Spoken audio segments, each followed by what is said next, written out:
샬롬. 네, 수요 저녁 예배 나오신 성도님들 모두 반갑습니다. 날씨가 많이 좀 쌀쌀한데 꽃샘추위에 감기 걸리지 않도록 건강 관리 잘 하셨으면 좋겠습니다.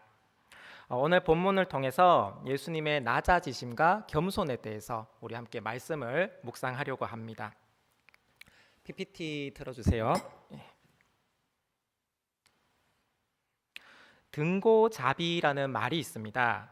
높은 곳에 오르려면 낮은 곳부터 시작해야 한다는 말입니다. 예로부터 우리 민족은 자신의 잘난 점을 드러내지 않는 것을 미덕으로 삼았습니다. 많이 배울수록, 인격이 성숙해질수록 우리는 자신을 낮추는 겸손이 필요합니다. 하지만 언제부터인가 우리 사회에 겸손의 미덕이 점점 사라지고 있습니다. 자신의 잘못을 인정하면 마치 지는 것 같고 서로 상대방을 정죄하면서 비난하기 바쁩니다. 겸손의 모습을 잃어가는 우리 사회의 현 주소라고 말할 수가 있습니다. 오늘 본문은 예수님께서 예루살렘으로 올라가시는 장면에서 시작이 됩니다. 마가복음 11장 1절 말씀입니다.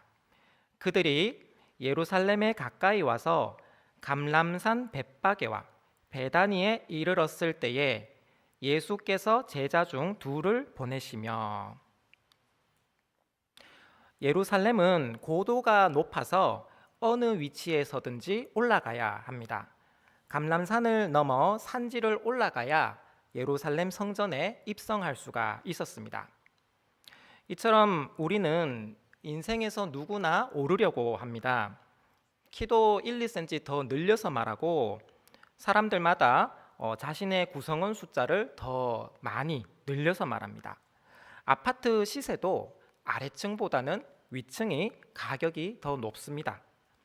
세상에서 성공하고 남들에게 부러움과 존경을 받기 위해 우리는 인생의 높은 산을 오릅니다.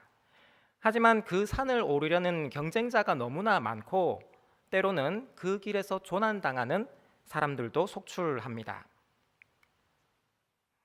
산악인 엄홍길 대장은 산을 오를 때보다 내려올 때가 더 중요하다고 말을 했습니다. 우리 인생도 그렇습니다. 우리는 입시나 성공, 결혼 등 인생의 산을 오르는 데만 집중하고 어떻게 내려올지에 대해서는 잘 생각하지를 않습니다. 높은 자리에 앉아야 존귀한 자로 인정받을 것이라고 생각을 합니다. 누군가를 섬기면 낮아지고 천해지고 남들이 나를 무시할까 봐 두려워하기도 합니다. 심지어 종교심에서조차 남들보다 더 우월하려는 어떤 욕망을 가지고 있습니다. 하지만 예수님은 오늘 예루살렘으로 입성하실 때에 물리적으로는 오르막길을 향하고 있었지만 영적으로는 점차 낮아지는 순종의 길을 내려오고 계셨습니다. 오름 속에 담긴 낮아짐이 바로 오늘 예루살렘의 입성 장면인 것입니다. 예수님은 예루살렘 입성에 앞서서 먼저 벳바게라는 마을에 도착하십니다. 베트는 집이라는 뜻이고 파게는 덜 익은 무화과 나무라는 뜻입니다. 무화과 나무는 1년에 열매를 2번 맺는데 첫 번째 열매는 당도가 낮고 상품성이 떨어져서 주인이 따서 먹지를 않는다고 합니다. 대신에 굶주린 사람들이 와서 첫 번째 열매를 따 먹도록 하고 그 뒤에 좋은 열매가 맺힐 수 있도록 허용했습니다. 따라서 이 벳바게라는 마을 이름에서 우리는 이곳이 주로 가난한 사람들이 모여서 사는 서민 동네였다는 것을 알 수가 있습니다. 예수님은 두 제자를 보내시며 벳바게 마을 입구에 가면 나귀 새끼가 묶여 있으니 그것을 풀어서 이리로 끌고 오라 말씀을 하십니다. 예수님 당시 사람들이 타고 다니는 운송수단은 두 가지가 있었습니다. 하나는 말이었고 또 다른 하나는 나귀였습니다.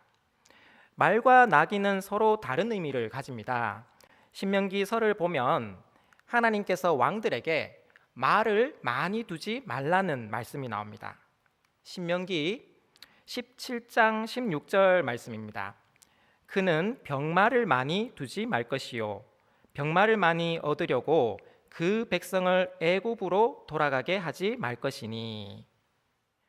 말은 전쟁과 사냥의 목적이 강했고 고대 근동에서 말을 주로 수출했던 국가는 바로 애굽이었습니다. 애굽은 전차가 발달하여 말과 함께 병거를 만들었고 전쟁에서 사용했습니다. 모세가 백성들과 출애굽할 때도 끈질기게 말과 병거를 끌고 와서 이스라엘의 뒤를 추격해 옵니다. 따라서 말은 왕의 위엄과 영광 그리고 전쟁을 상징하는 우월함 그리고 교만의 대명사였습니다. 반면에 나귀는 주로 짐을 나르던 운송수단입니다. 나귀는 발목이 강해 잘 넘어지지 않고 75kg의 짐을 등에 지고도 울퉁불퉁한 산길을 잘 옮겨 다녔습니다. 레너드 스위트라는 교수님은 서부 개척 시대의 광부들이 금을 캘 때 말 대신에 이 나귀를 선택했다고 합니다. 그 이유는 구부러진 벼랑길이나 미끄러운 강가의 돌길을 건널 때 이 말보다가 나귀가 훨씬 더 안전했기 때문입니다. 귀한 금괴를 나를 수 있는 짐승은 오직 나귀뿐이었습니다. 세상적인 화려함이나 영광과는 거리가 멀었습니다. 왕의 군마가 위엄과 영광을 상징했다면 나귀는 우리에게 순종과 겸손을 상징합니다. 성경에서 나귀가 처음 등장하는 장면을 살펴보면 창세기 22장 3절 말씀에 나옵니다. 제물로 바칠 아들 이삭과 함께 산으로 올라간 아브라함의 나귀입니다. 출애굽기 4장을 보면 모세의 가족을 등에 태운 나귀가 등장하고 또 누가복음에는 강도 만난 자를 도와준 사마리아인의 나귀가 등장을 합니다. 산지 생활을 주로 하던 이스라엘 백성들에게 나귀는 이처럼 아주 친숙한 동물이었습니다. 제자들이 나귀를 풀자 옆에 있던 사람들이 나귀를 왜 푸냐고 물었습니다. 이에 제자들은 예수님이 알려주신 대로 주가 쓰시겠다라고 대답을 합니다. 그러자 신기하게도 이 사람들은 그 말 한마디에 자신의 나귀를 선뜻 내어줍니다. 이 모습을 보면서 우리는 주님께 예하는 모습이 얼마나 중요한가 알게 됩니다. 예하는 것이 당장은 쉽지가 않지만 우리도 주가 쓰시겠다는 이런 명령을 들었을 때 말씀에 순종해야 할 것입니다. 주님의 뜻은 우리의 이성과 상식을 넘어설 때가 많이 있습니다. 그럴 때 우리는 나귀를 바친 이 주인들을 생각하면서 그 말씀에 순종해야 됩니다. 순종은 곧 겸손이고 겸손은 곧 하나님 앞에서 자신을 겸허히 낮추는 일입니다. 그러나 순종의 삶은 때로 고통스럽습니다.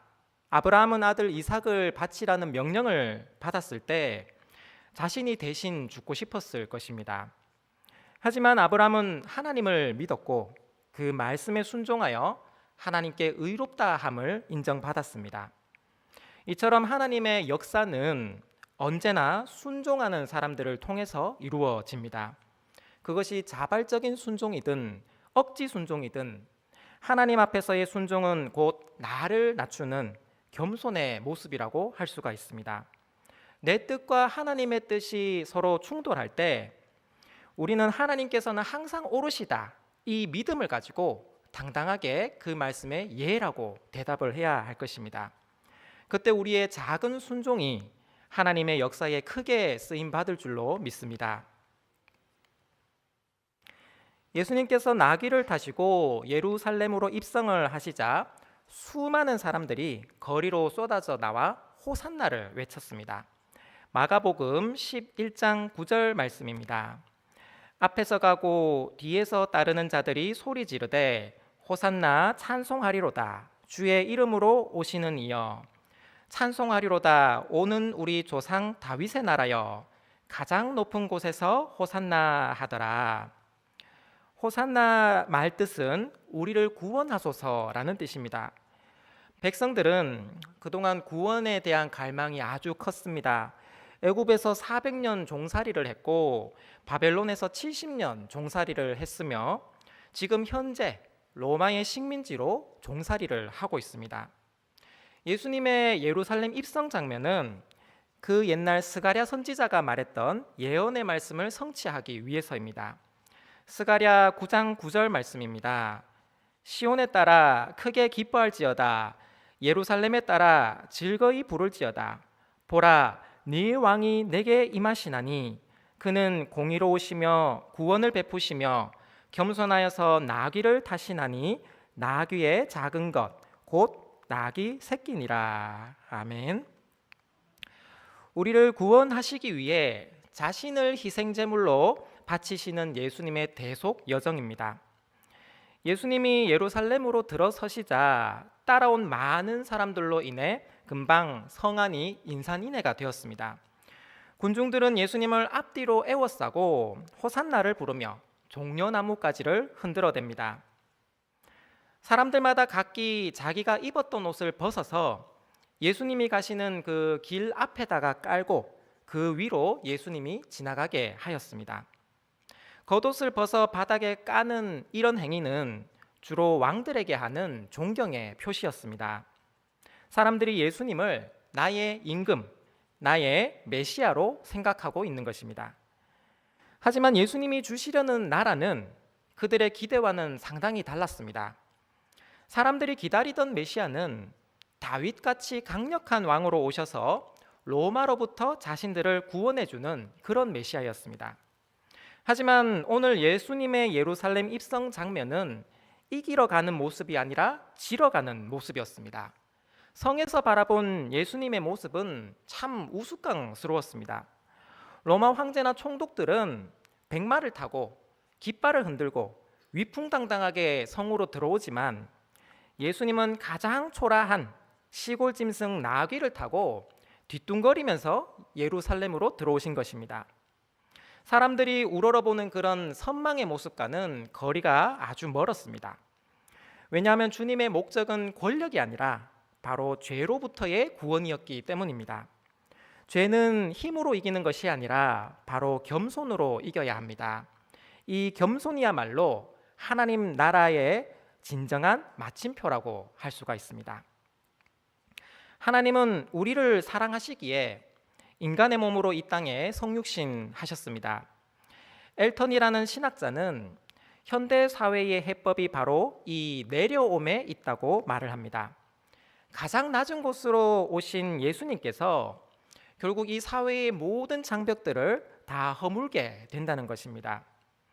예수님의 십자가 보혈로 하늘과 땅의 모든 것들이 하나님과 화평하게 되었습니다. 끊임없이 위로 오르려는 우리 인간의 본성과는 대조적으로 예수님은 낮아지심을 통해 하나님 나라를 완성시킨 것입니다. 예수님의 최종 목적지는 골고다 언덕입니다. 오늘 여정에서 묵묵히 예수님을 태우고 걸었던 이 새끼 나귀는 장차 힘겹게 언덕을 오르실 예수님의 모습이 투영되어 있습니다. 군소리 없이 끌려가는 이 나귀 새끼처럼 주님은 그것이 하나님의 뜻임을 알기에 망설임 없이 죽음의 길로 들어가셨습니다. 죽기까지 복종하심으로 낮아지심의 본을 친히 우리에게 보여주신 것입니다. 빌립보서 2장 6절에서 8절 말씀입니다. 우리 함께 읽어보겠습니다. 시작. 그는 근본 하나님의 본체시나 하나님과 동등됨을 취할 것으로 여기지 아니하시고 오히려 자기를 비워 종의 형체를 가지사 사람들과 같이 되셨고 사람의 모양으로 나타나사 자기를 낮추시고 죽기까지 복종하셨으니 곧 십자가에 죽으심이라. 아멘. 예수님은 사람같이 낮아지시고 십자가에서 죽으셨습니다. 우리는 주님께 말할 수 없는 은혜를 입은 자들이고 이 사순절 기간 동안 우리는 주님의 그 수고와 사랑을 깊이 기억해야 할 것입니다. 주님께 받은 은혜를 당연하게 여기지 말고 겸손과 순종을 통해 은혜를 나누는 것이 바로 우리 성도들의 참된 모습이라고 할 수가 있습니다. 사랑하는 성도 여러분, 하나님의 사랑은 항상 위에서 아래로 내려옵니다. 우리가 오케스트라 연주를 들으면 참 아름답죠. 자세히 들어보면 바이올린이나 플룻 같이 높은 음을 내는 악기들도 있지만 첼로나 콘트라베이스 같이 낮은 음을 내는 악기들도 있습니다. 만약 모든 악기들이 높은 음만 연주한다면 곡이 상당히 시끄러워지고 깊이가 없어질 것입니다. 음악이 아름다운 이유는 높은 음과 낮은 음이 항상 공존하기 때문입니다.